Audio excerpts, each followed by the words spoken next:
I am Kaden Matipur, and based on what we know about the upcoming Spider-Man Brand New Day movie, is it possible that Scorpion is actually going to be the hero of the story? I'm a good guy. And no, I'm not just spreading Daily Bugle propaganda. And who will no doubt go down in history as the greatest superhero of all time. It looks like the Scorpion's MCU arc is about to show us that the world isn't just black and white, and the real masterminds aren't mutants, ninjas, or guys in mechanical bug outfits. The real villains are government officials who crave cold, hard cash. Oh Lord, I want that money! Just a quick warning, I am not trying to comment on real-world capitalism, communism, or even the US government.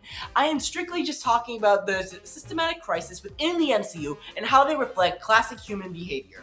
Those people, Pete, those people up there, the rich and the powerful, they do whatever they want. Guys like us, like you and me, they don't care about us. To understand where we're going, as always, we have to look back at the comics. The 1960s were so beautifully ridiculous with their villain origins that the only way to tell the Scorpion story is to get a little ridiculous myself. Peter Parker noises, Peter Parker noises. Oh my gosh, is that a stalker? No. Well, okay then, Peter Parker noises, Peter Parker noises. Oh, look at this newspaper ad. A scientist figured out how to genetically splice human with animals. Thank God they didn't give this scientific breakthrough to the government or cancer research or anyone who could actually benefit society. Instead, it's advertised right here under the funnies.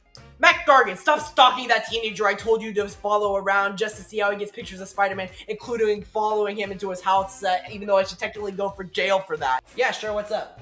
I hired the scientist guy to help genetically mutate you. I'm going to pay you both $10,000 each, which is over $100,000 adjusted for inflation today. So yes, I am going to drop $200,000 for both of you to commit literal homicide instead of spending that money on something stupid like my children. Wait, what inflation? Shut up, scientist guy! Hey JJ, just dropping off my pictures. Oh my gosh, is that my stalker? Yes, so now let's just all agree to never talk about the fact that I had a grown man to stalk a 16-year-old ever again. Sure, why not? Sorry, that kid gets paranoid over stupidest things. Anyway, scientist guy, proceed. Basically, you'll be mutated with a Scorpion. Awesome! So I'll get like claws for hands, multiple legs, and a giant tail? No! I mean, I guess I could build you a mechanical tail if you really want it, but this genetic mutation with Scorpions is actually the one that gives you a killer 8-pack. Like a Scorpion! What? It said you're a Scorpion. I was also thinking you could have some bright green spandex. Do you have any underwear you could possibly wear on the outside? I say again, what? Kablamo! Sure, yeah, whatever, I guess I'm going to punch Spider-Man now. See, I'm not a supervillain. Now you get on that assassination I just paid a college tuition for. Oh wait, I forgot about the serum that ensures he remains a decent human being. Why would you give him that before he left? Wait, does it have a name? It's called the Knowing the Difference Between Right and Wrong serum. Rolls right off the tongue. Oh, hey guys. Quick, take this serum. Nah, I'm gonna go climb that building instead. I guess I will too. Don't fall off the building. He fell off the building. Yeah, he probably shouldn't have done that. So you just want to pretend that I didn't just pay you $100,000 to stalk a teenager and murder a guy, or do we want to just return to status quo? Sure. Excellent, I'm a good person. As you can see, the 1960s were a very different era. I don't think the MCU could faithfully adapt the story with J. Jonah Jameson still seeming like the somewhat decent, integrity-driven reporter who saves Peter Parker in this iconic scene. Who's the photographer who takes the pictures of Spider-Man? I don't know who he is. This stuff comes in the mail. You're lying! Plus, there's barely any indication that JJJ is going to be a major player in this story. If he were funding the Scorpion, he would definitely be front and center of the posters, and there would definitely 100% even be leaks at this point that he was going to be this much into the story. Much like they did with Vulture, I think that Marvel is just going to nix the Jameson connection completely and just going to focus on introducing Scorpion as something unexpected. He is going to be a state-sanctioned super cop. I'm a good guy.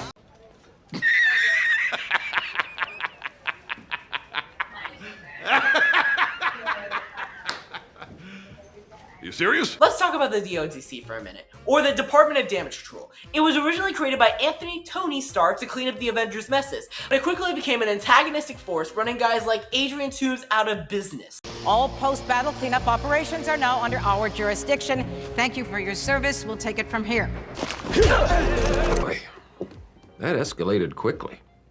After Endgame, they seize the Edith Thrones following Spider-Man unmasking by Mysterio. They use the high-tech weapons for normal, everyday good guy activities, like trying to hunt down Teenage Mutants in Miss Marvel. Hold right where you are. This legal government entity still later targeted Simon Williams in Wonder Man, who may or may not also be a mutant himself, then sending ex-Mandarin Trevor Slattery to spy on him simply because they deemed him as a dangerous, unlisted individual who needed to be controlled and contained immediately.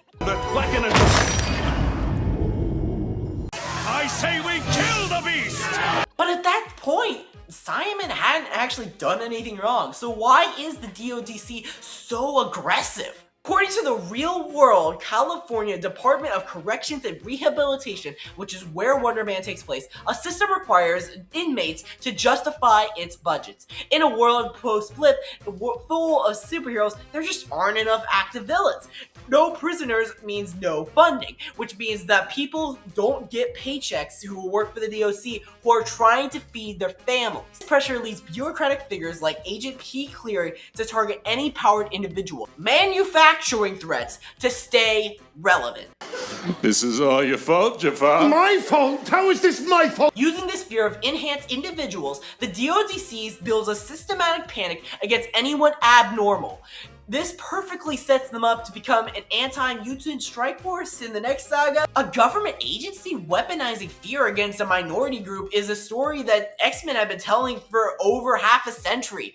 And while art does reflect life, especially in the comics, I'm keeping this video strictly contained in the fictional canvas of the MCU, so We don't have time to unpack all of that. here is where Matt Gargan fits into the puzzle. Unlike Trevor Slattery, Gargan is actually a terrible person with a violent track record. We saw him in Spider-Man Homecoming trying to buy illegal Chitauri weaponry from the Vulture's crew, but he isn't going to break out of prison and suddenly become an engineer with a high-tech suit for himself. He's never really been much of a genius scientist. In Spider-Man 318, which features an iconic cover that might look like it might be recreated for this film, Gargan strikes a deal with Justin Hammer. Hammer builds him an incredibly lethal new suit in exchange for him to do a hit, but of course Gargan immediately gets distracted by Spidey and J. Jonah Jameson, and this blunders the mission, making Hammer get angry, and he sends the Rhino and Backlash to take Scorpion out. Because that's how I feel.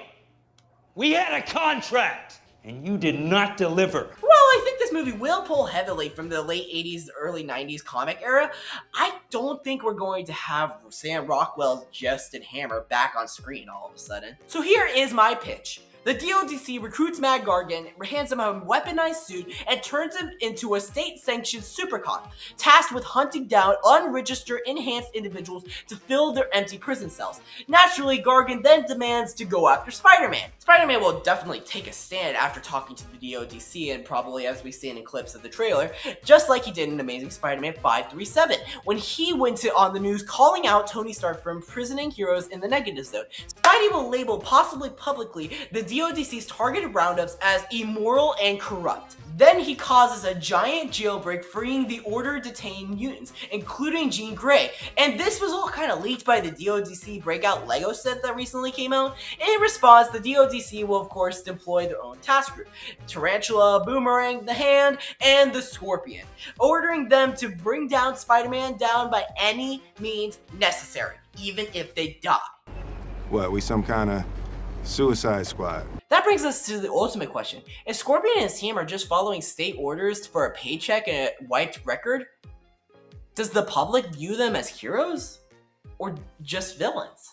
You're a bad guy, but this does not mean you're a bad guy. Granted, since Matt Gargan is a ruthless criminal, at the end of the day, the audience isn't going to just completely sympathize with him, but it provides a fascinating look at how institutional survival and greed could take this wholesome cleanup crew founded by Tony Stark into a authoritarian army hunting down an entire minority group within the MCU.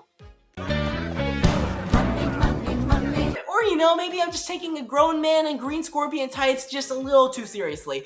Feel free to tell me in the comments below whether I'm completely right or why I'm completely wrong, and you just want to put some dirt in your eye.